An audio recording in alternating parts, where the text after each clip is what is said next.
This week on Christian World News, troubling news for India's Christian community. A Hindu nationalist party wins 5 more years of power. Persecution has already increased under its rule. How much worse will it get? Plus, crisis in East Africa, hundreds of thousands at risk of starvation. And for young women in this region, the horrific abuse suffered at the hands of family. What the church is doing to stop it. And a mission of mercy turns into a fight of life and death. This Christian doctor, shot and bleeding, sends a message to his family.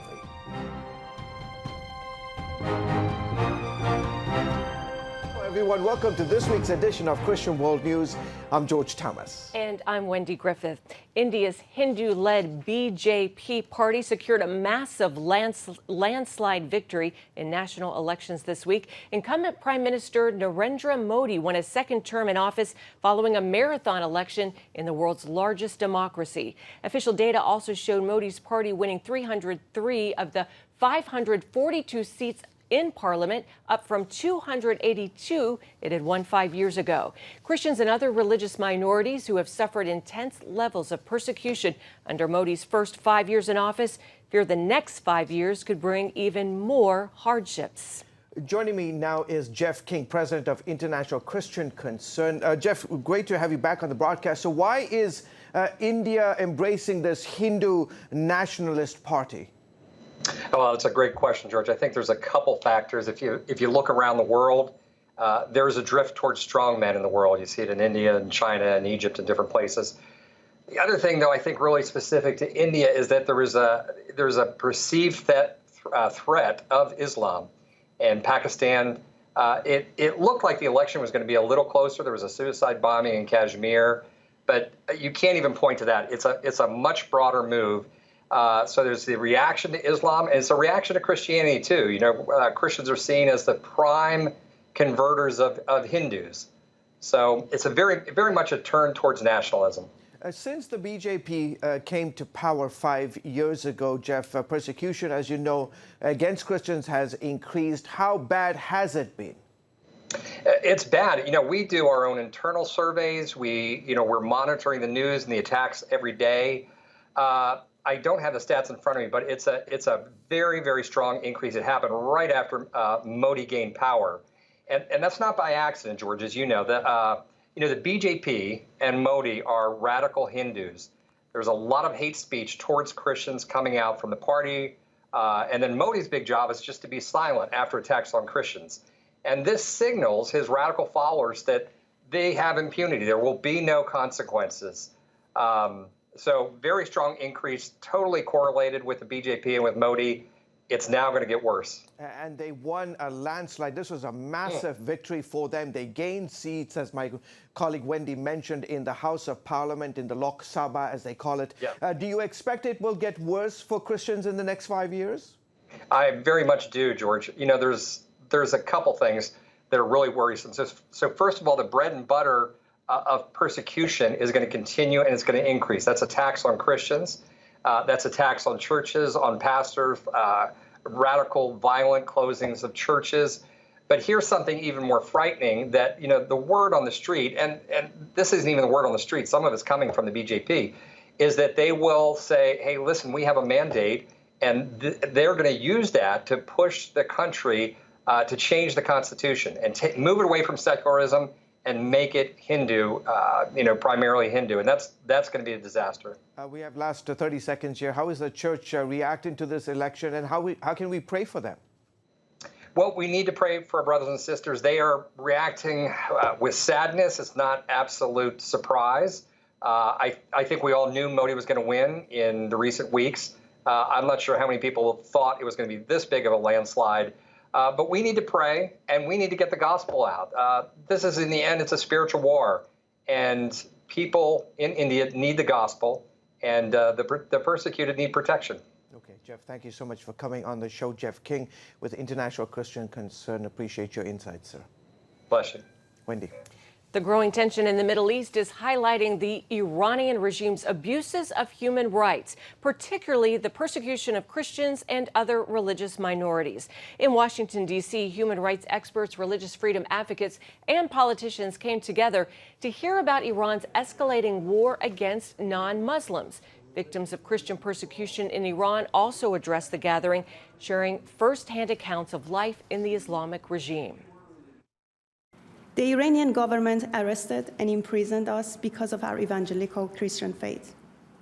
We were threatened and indicted with execution by hanging for charges of apostasy, blasphemy, and promoting Christianity in Iran. We spent 259 days in Tehran's notorious Evin prison, where we learned why Iran is classified as among the countries where followers of Christ face the most extreme persecution. Among those invited were Ambassador Sam Brownback, Senator Ted Cruz, and Dr. Mike Ansari, head of one of the largest satellite channels broadcasting Christian programs into Iran. During this Islamic holy month of Ramadan, Christians around the world are praying and ministering to Muslims in their communities. However, one Anglican church in the UK stepped over the line. A Church of England vicar planned to host a Ramadan celebration at St. Matthew and St. Luke's Church in Darlington. The event included a Muslim prayer service, and church leaders even offered to cover up the cross. The Diocese of Durham put a stop to the prayer, ruling that non-Christian worship is not allowed in its churches.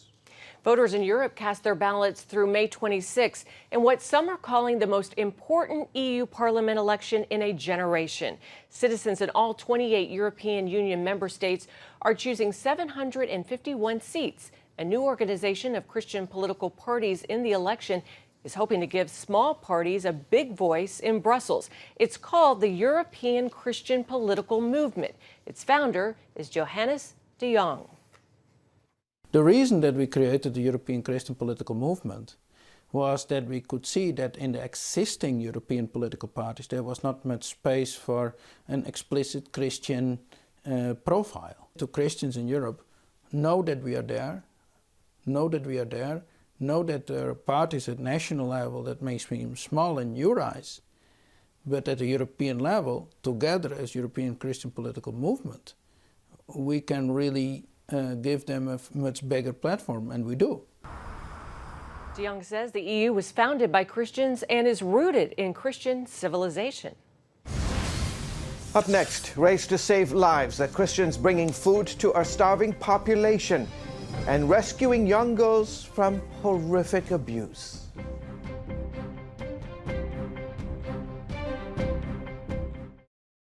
People want to know, is there a plan and how do you find it? CBN presents The Plan.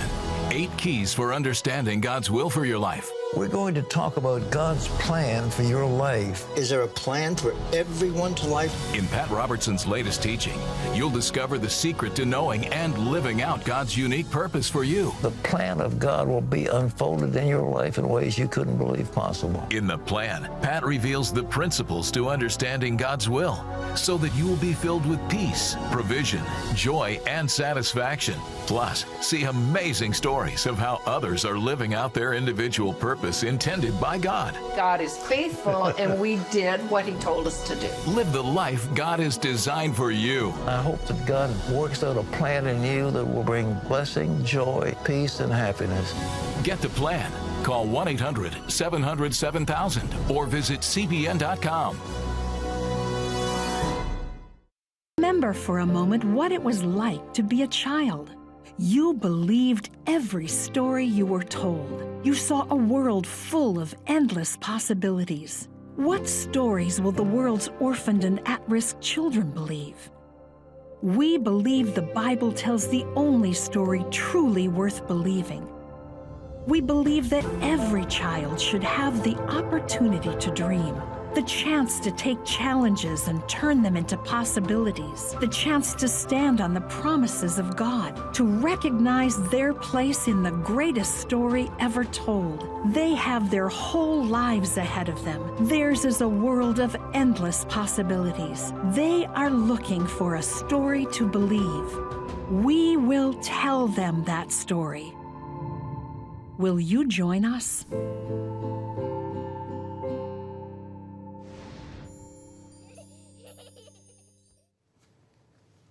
Welcome back to Christian World News. In Nigeria this week, gunmen reportedly kidnapped an evangelical pastor and 16 other Christians in an attack that also killed one person. The incident happened in the Igabi local government area in Kaduna State.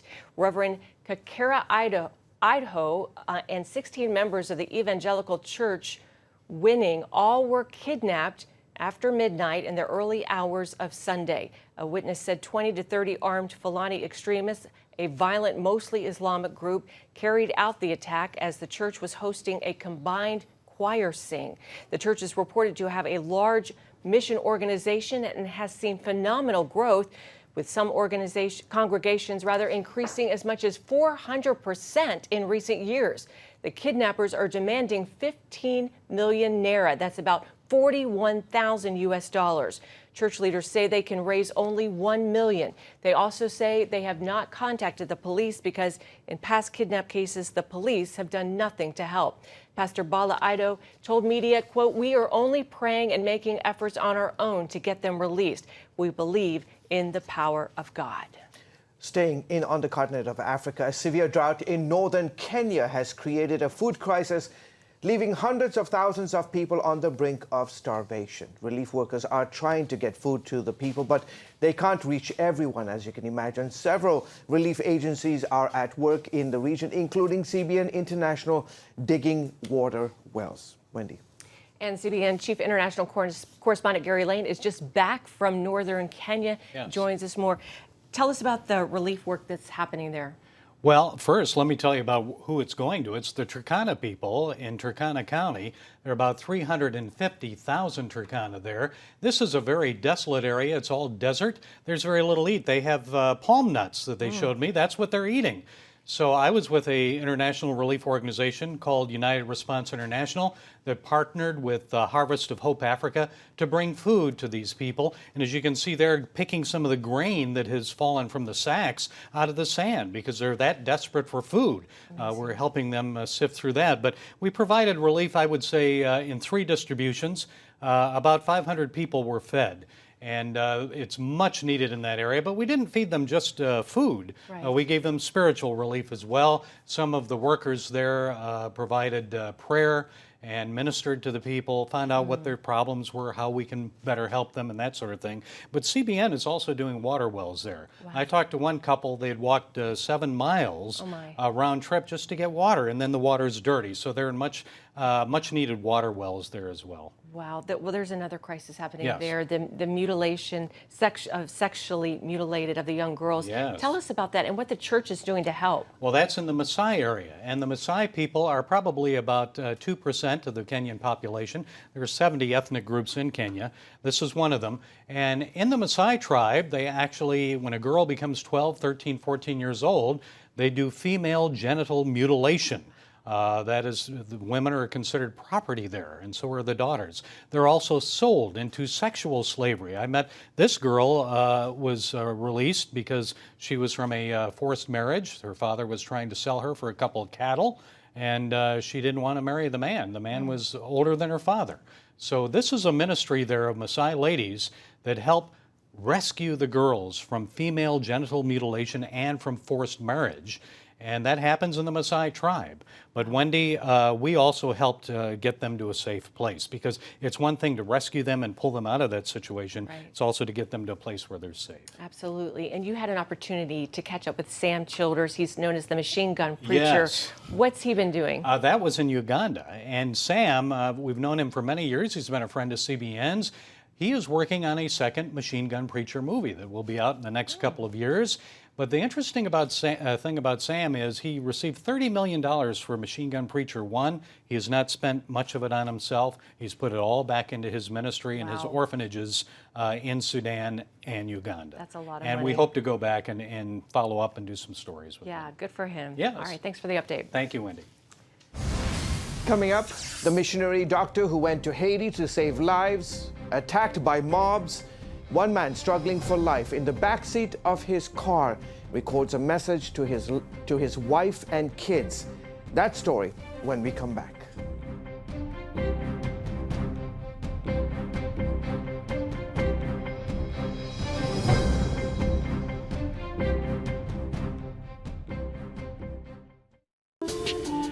It's about the competition. I kind of put that pressure on myself, and I think people had expectations. It's about overcoming. We use this phrase all the time, keep chopping, keep practicing hard. It's about going the distance. I think as a father, it's my job, to lead, just be the best husband and father I can be. Watch Going the Distance with Sean Brown Saturday night at 7:30 on the CBN News Channel. Woohoo! Hi, Superbook fans. Here's something else you'll love. It's the new Superbook Bible app. It's packed with games, activities, and Superbook episodes that you can watch for free. Oh, no! There's trivia, a fun daily devotional, and answers to your Bible questions. Plus, an easy-to-understand Bible the whole family will enjoy. You can even create your own Superbook character. Ta-da! Whoa! Millsburg Falls man. Come with... Sorry, pardon me. Sorry, excuse me. Ouch! Are you getting this? Earn super points to win daily prizes, too. And so much more! Time to get back to my adventures. See you soon. It's the new Superbook Bible app. Free downloads on iTunes, Google Play, and Amazon.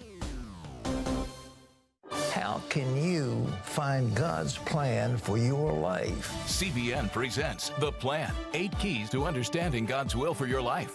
In Pat Robertson's latest teaching, you'll discover the steps to take in following God's plan, how to know for certain when God is leading you, how to get rid of spiritual blindness and see God work. God said, I've got a plan to give you a future and a hope. Get The Plan. Call 1-800-700-7000 or visit cbn.com.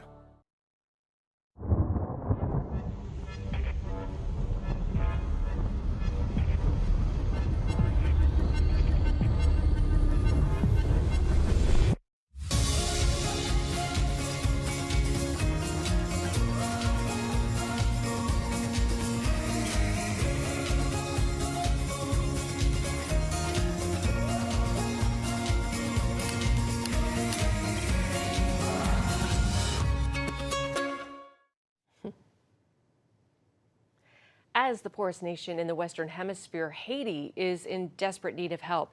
Recent violence there, however, has increased the risk for aid groups working in the island country. Riders even ambushed one group on a mission trip recently, and as Chuck Holton tells us, they're thanking God for a miraculous escape. As Venezuela's economy has plummeted, some neighboring countries are feeling the pain as well. A sweetheart deal on petroleum between Venezuela and Haiti ended last July, which led to a 50% hike in the price of fuel. Haitians took to the streets, burning tires and blocking roads. In the following months, more than 70 protesters died in the riots. Amid all this strife is a rising tide of gang violence, turning some parts of Haiti into no-go zones, even for the police. This group of Christian missionaries arrived in April with computers and supplies for a community center they're helping to build. Shortly after leaving the airport in Port-au-Prince, things went terribly wrong. About 4 hours or 3.5 hours outside of Port-au-Prince, came upon a gang of people that were stopping the traffic. We were the first ones to hit it because we were the only ones there. I've been there 100, 200 times. I've never had any major problems. So it's not a normal thing that happened. This is a very rare thing that we've never encountered before. What concerned the missionaries most was that many in the crowd were armed. The truck was just totally swarmed with men with guns and weapons, and they were pounding on the windows, trying to break all the windows to get in. And then they were on the hood, and then they were up on the top trying to get our luggage. There's one man standing there with his gun, and he has 2 white lines down his cheek and to his chin.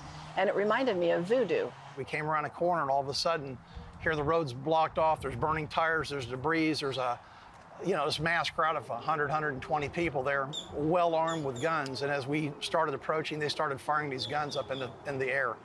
And I'll be perfectly truthful, at that moment, I thought, we're gonna die. Drew Passler was driving the second vehicle along with the team doctor, Doug Burbella. And as we were approaching, he said, slow down a little bit. So I'm kind of, cautiously approaching as I'm watching these people start pouring in from the sides of the road, swarming the vehicle in front of me. It was when I saw, a rifle come around the side, we thought that they were going to execute everybody. So we started reversing, and Doug's yelling, go, go, go. And as I'm going, that's when we started hearing the guns fire that were being pointed at us. With their vehicle disabled by the gunfire, bandits quickly overtook the truck. And I could see that there was a motorcycle next to us, and they had a machine gun, and the window blew out behind my head. And a couple seconds after that, I heard Doug yell, I'm dying, I've been hit. As the gang emptied both vehicles, the situation continued to deteriorate. And that's when I first looked back to see his face covered in blood, and I could see that he had 2 visible wounds and possibly more, just based on the amount of blood that I saw. Then the gunman put his rifle up to Dr. Burbella's head. But before he could pull the trigger, something extraordinary happened. Maybe 30 seconds later, after they'd taken my cell phone, I could see that they had my bag out of the truck. A man on a motorcycle just pulled out of nowhere in front of me. And he looked at me and he said, "It's okay. It's going to be okay." And he said this, which was bizarre, in perfect English with no accent. Not even yelling, just kind of normal talking voice. He just said something in Creole in 2 to 3 words. And everybody around us that had the guns just kind of stopped. Everything changed. The whole demeanor of the crowd just stood back. I don't know what they saw, but they stepped back, and the tension was gone. But the crisis wasn't over. Doug Burbella was slowly bleeding to death. Doug had so much blood on him, we thought that he had been lung shot through the vitals, but we couldn't do anything because he physically couldn't move. And during the course of the trip back, Doug was fading in and out, and at one point in time he said, "Look, I'm not going to make it. Would somebody please record my last words?" I just want you to know I love you, and I love you, Michael. Michael, I want you to be a pilot. Don't ever give up that dream. Live for the Lord. When Doug finally left Haiti on the Life Flight aircraft, they brought him here to Delray Medical Center in Delray Beach, Florida. The doctors and surgeons who worked on him since then, removing the bullets and bullet fragments from his neck and face, say that the fact that he's still alive is nothing short of a miracle. I didn't say much, but I just felt I had to say something. Doug wants people to learn from his ordeal. I want people to know that if God can carry me through this with no loss of any function, really, whatever problems you have, they're equally minuscule. It's a miracle, and if God can do this in this tragic of an event, I think it's a shout out to say, hey, your problem is also equally as small, and God can carry you through it. From Delray Beach, Florida, I'm Chuck Holton for CBN News. Man, I was just on the edge of my seat watching that interview. I mean, I wonder if the terrorists or the gang, the mob saw an angel. I think so. I mean, it just suddenly diffused, which was incredible. Yeah, incredible. Wow. Well, since Chuck visited him, Dr. Burbella has been released from the hospital and is expected to make a full recovery. He plans to return to Haiti as soon as possible. I'm not surprised. All of these guys, one of those folks has been there 200 times, so hats off to you guys. Yeah. Wow. We'll be back right after this. Sorry.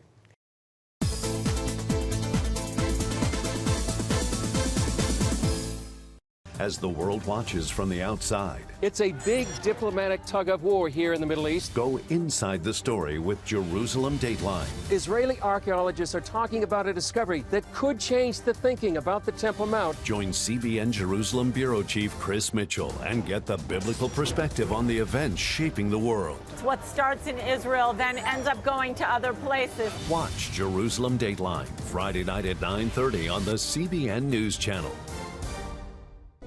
Orphans Promise is committed to loving and serving at-risk children, to helping keep families together, and to creating opportunities for strong and sustainable communities around the world. We're working in over 60 countries around the world, and with your help, we can do even more. There's an old African proverb I love that says, if you want to run fast, run alone. But if you want to run far, run together. At Orphans Promise, we want to run far so we can touch the lives of as many orphaned and vulnerable children as possible. But we don't want to go alone. We're out to change the world, one child, one family, one community at a time. Will you join us?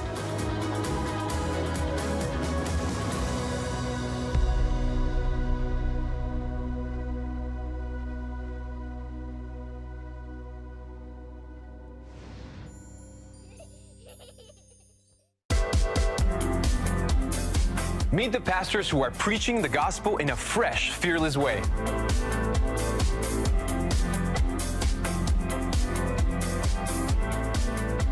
I'm Roberto Torres-Cedillo. Join me each week for Next Gen Voices.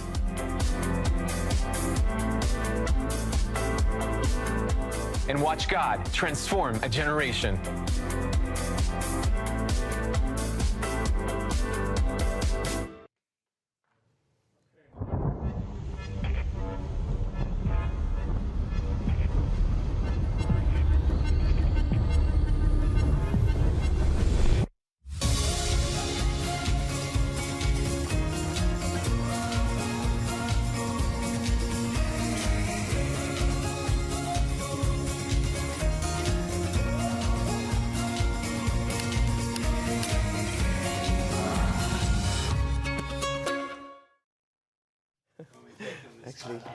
Welcome back. Well, this month, the Jerusalem studio of Daystar, one of the largest Christian networks in the world, was firebombed. Did you know that? Yeah, I did. As my colleague Chris Mitchell reports, the attack destroyed its new studio, but the network, well, they plan to rebuild. The fire began early Saturday morning when an arsonist started a fire in the Daystar studio.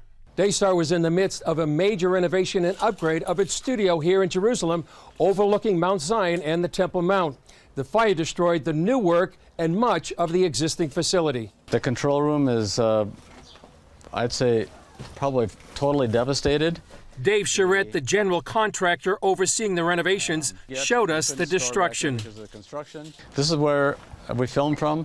There were 4 cameras that would be back in this area here, and Marcus and Joni would be, or their interviewee would be sitting here, and then you have this fabulous view behind them. Yeah. These before and after shots reveal the extent of the devastation. We're here in the new Daystar TV studios in Jerusalem, Israel. Marcus and Joni Lamb dedicated the Daystar Jerusalem studio in March of 2011. Daystar is one of the largest Christian television networks in the world that reaches more than 200 countries and nearly 700 million people with its programs. Daystar was in the home stretch of its Jerusalem construction. We just started with the construction of it, putting things back, getting the electric in place, and getting the walls built, and so we can meet our June 1st deadline, and then this happened. Even in the midst of the destruction, Charette believes God is at work. I believe that God has a reason and a purpose, and at the very least, He'll redeem what has happened here. So these ashes will be raised up, and proclaim the glory of God. Daystar pledges to continue their Jerusalem operations and asks for prayer for continued protection. Chris Mitchell, CBN News, Jerusalem. Let's continue to pray for them. Thank God nobody was hurt. Yeah. Folks, that is it for this week's edition of Christian World News. Until next week, from all of us here, goodbye and God bless you.